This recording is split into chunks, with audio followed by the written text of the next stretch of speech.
Welcome to our 19th lecture. This lecture is based on protection of induction motors. To start with, induction motor is an important component in energy conversion process for electric utilities. Large HP motors are used to drive water pumps, fans and other auxiliary items in industries and power generating plants. Therefore, loss of motor due to any type of fault result in loss of production, which finally result in loss of revenue. Hence, protection of induction motor is very essential for its satisfactory working. The type of protection scheme applied to the motor depends mainly on the size of the motor, its importance and load connected to the motor. For example, fuses are adequate to protect small motors that drive unimportant loads, whereas a compressive motor protection scheme using sophisticated numerical relays required to protect large size motors used in industries. Now we'll see faults abnormal condition in induction motor. In AC motor, different types of fault abnormal condition may occur. The majority of the faults are due to insulation failure and mechanical failure. The main cause of failure of motor is excessive heating. If it is sustained for a long period, the motor will finally burn out. Overheating also reduces the lifetime of the motor. For example, if more is heated by 10%, its life reduces almost by 50%. In general, overheating occur because of overcurrent, which may be due to many abnormal faulty conditions such as overload, locked rotor, low supply voltage, single phasing, repeated starts, or old or voltage current imbalance. The reason for presence of various types of fault abnormal condition in the motor and related protection schemes are explained in this lecture. Now we see different fault conditions and different abnormal conditions in induction motor, that are overloading, single phasing, phase unbalance, phase reversal, short circuit, earth fault, stalling or locked rotor and underload. Total 1, 2, 3, 4, 5, 6, 7, 8. 7th abnormal conditions as well as fault. Now the name, whatever name given here, the same.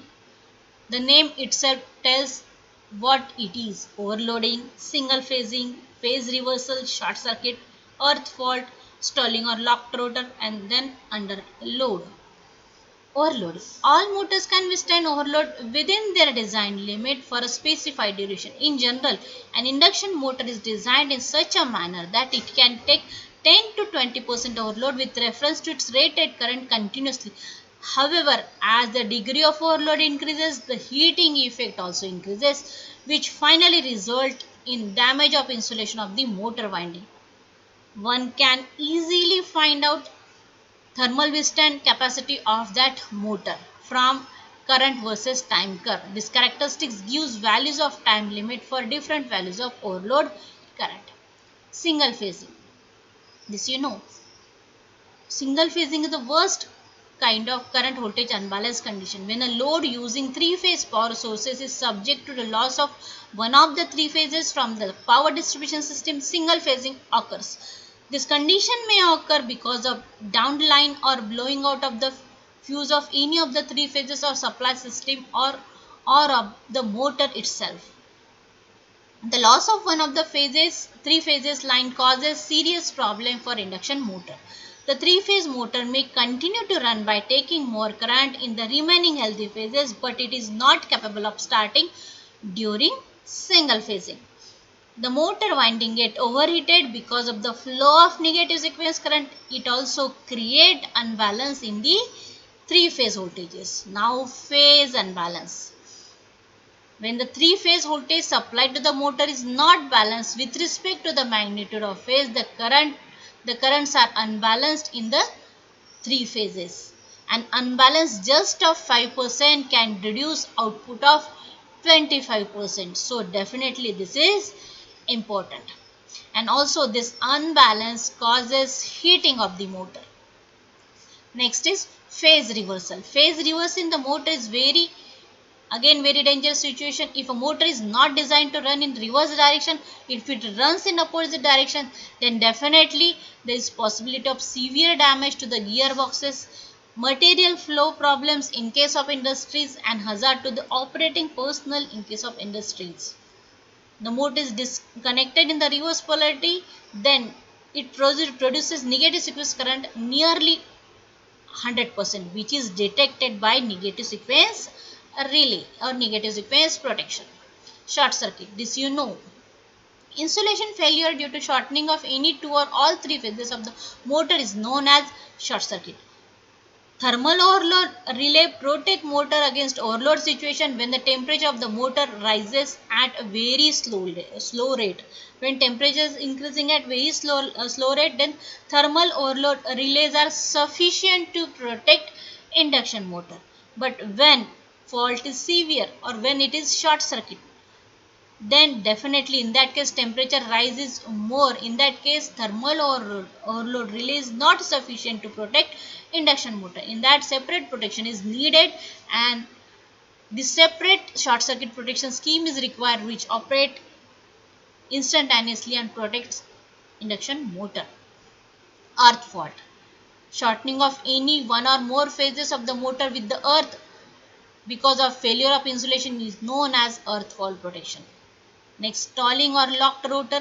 If the load on the motor is increased abruptly, it will fail to start or will run very slowly.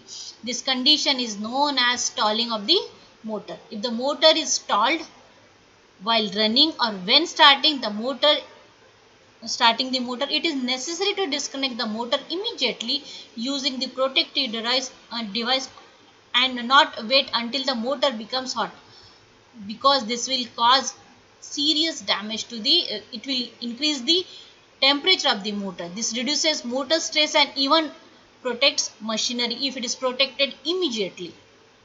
Underload, sudden loss of mechanical load and disconnection of the conductor at terminal boxes create condition of underload. Sudden loss of mechanical load. Induction motors are often cooled using media such as air or water. Air in case of fans and water in case of submersible pumps.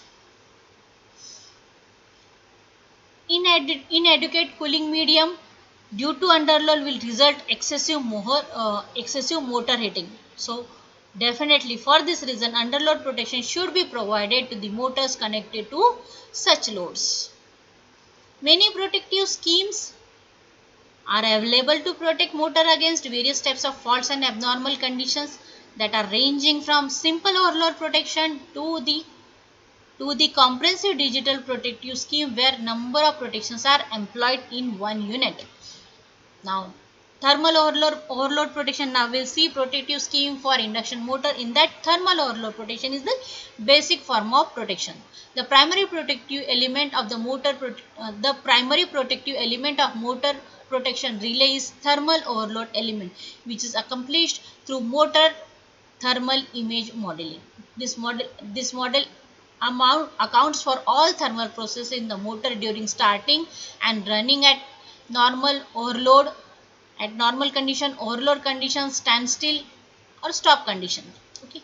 Thermal protection is the simplest type of protection against overloading for the induction motor. Its basic function is to operate the motor within its predefined temperature withstanding limit.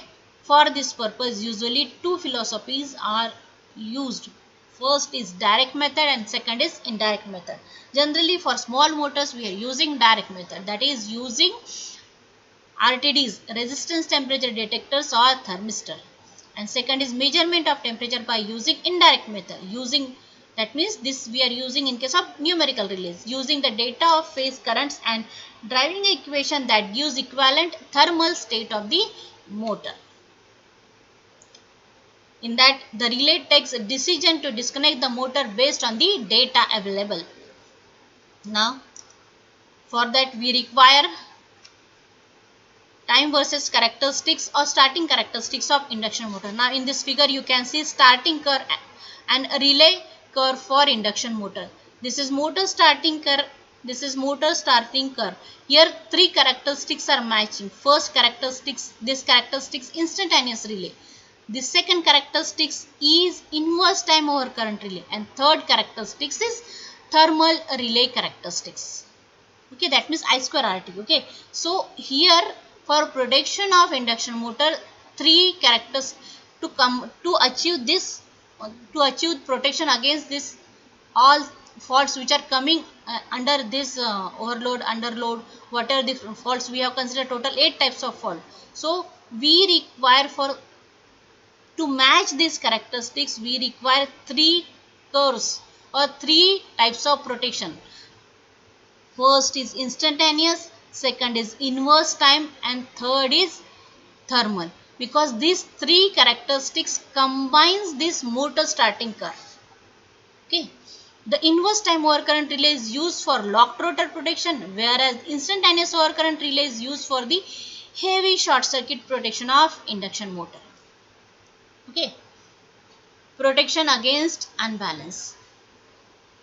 For protection against unbalance, this unbalance due to single phasing due to disconnection of fuse of for large motors, unbalanced fault condition, and failure of breakers. In this protection against unbalance, we are using negative sequence relay.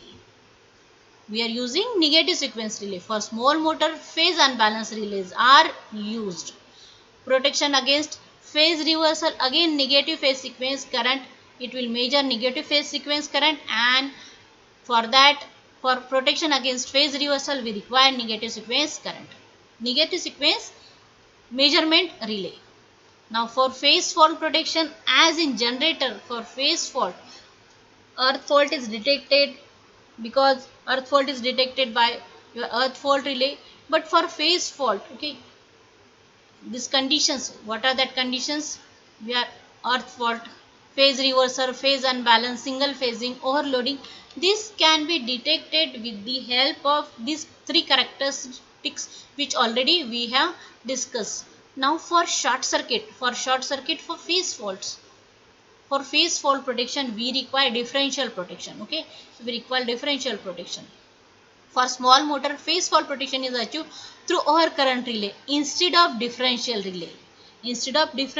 Because this differential relay is costlier, because we require 2 cities. Okay, and if it is not matching, then we require again that biased differential protection. So definitely for the motors which are rating 1000 kilowatt and above, we are using differential protection.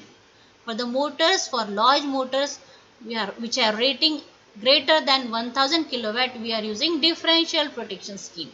Okay, for small motors, overcurrent relay is sufficient. Now for earth fault protection, we are using earth fault relay. When the neutral is accessible, instantaneous overcurrent relay, which we call as a earth fault relay, provides this protection with setting of 20% of full load current of the motor. However, when neutral is not accessible, the residual ground relay separate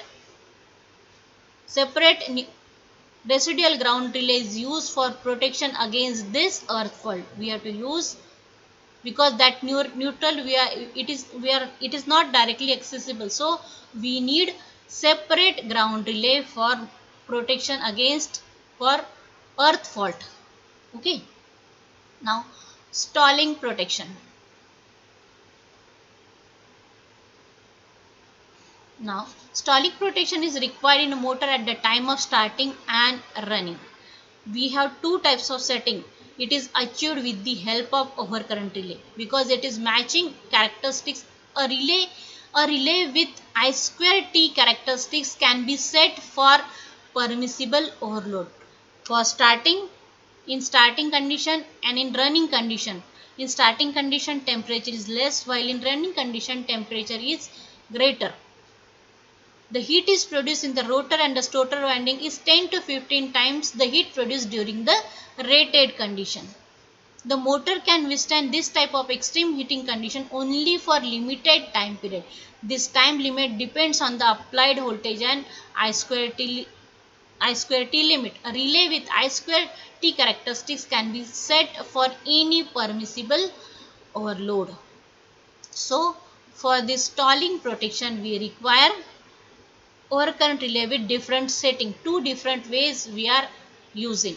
A typical setting of the stalling relay is given by 2 settings. The current setting range, which is usually 150 to 600% of the relay rated current, and time setting range, which is usually 6 to 60 seconds. The normal practice of the current setting is 1/3 to 1/4 of the starting current of the motor. Installing initially motor will start, and then at the time of starting definitely the temperature or heating is not so much, but as the motor runs it get heated. So depending on that we have for starting condition we have different setting, for running condition we have different settings depending upon the I square T characteristics.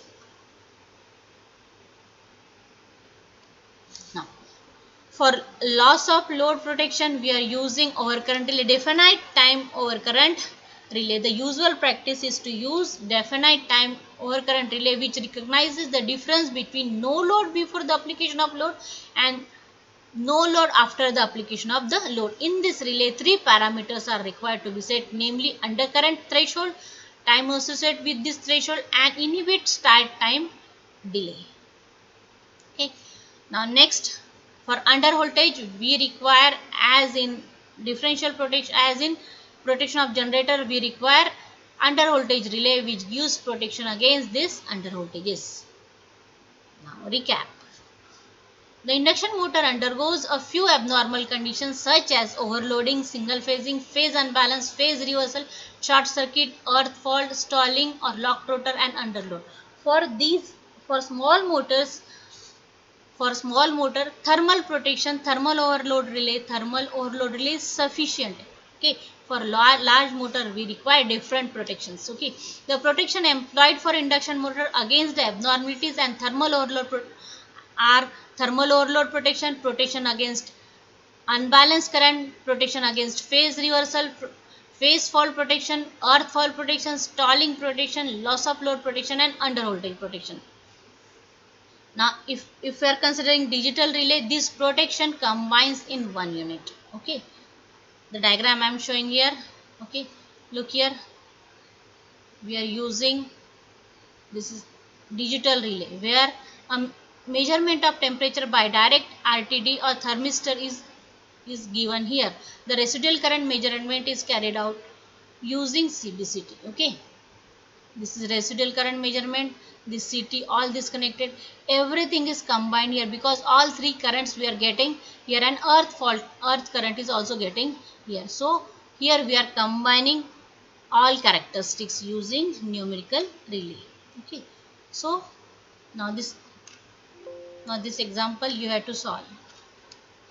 An induction motor with the following data is protected against overload and short circuit. Rated output 1000 HP, power factor 0.85, rated voltage 6.6 kV, efficiency 90%, continuous overload 110 of rated current, starting current 5 times of the rated current, pickup setting 100% of 1 ampere. Suggest a suitable CT ratio and calculate overload and instantaneous relay setting. Okay, you have to solve this example. Thank you.